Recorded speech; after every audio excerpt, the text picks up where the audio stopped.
France Inter. 75% de grévistes demain dans le primaire et en maternelle et la moitié des écoles fermées. C'est un syndicat qui donne les chiffres et se félicite de la plus forte mobilisation depuis 20 ans. Une grève contre la gestion du Covid à l'école, mais qui s'étend aussi au collège et au lycée, où le SNES réclame le report des épreuves de spécialité du bac au mois de juin.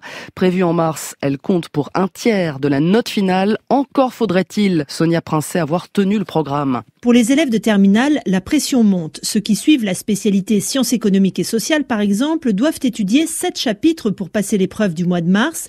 Ils devraient en avoir vu 5 en ce mois de janvier. Or, 7% des enseignants seulement sont dans les temps, selon une enquête de l'APSES, l'association des professeurs de sciences économiques et sociales.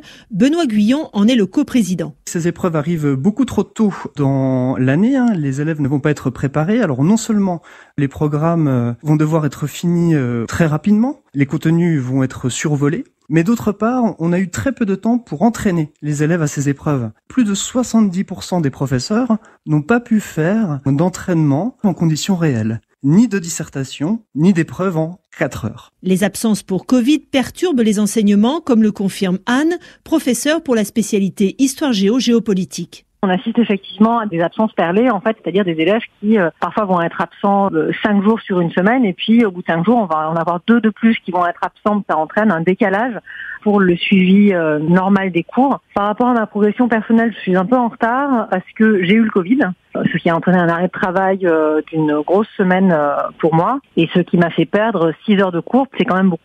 Plusieurs syndicats réclament un report de ces épreuves de spécialité au mois de juin. Et ce sont bien tous les syndicats de l'éducation qui appellent à la grève demain, soutenus par la FCPE, la principale fédération de parents d'élèves. Pas contre le virus, comme a dit Jean-Michel Blanquer, ce qui les a passablement agacés, mais contre la politique de leur ministre.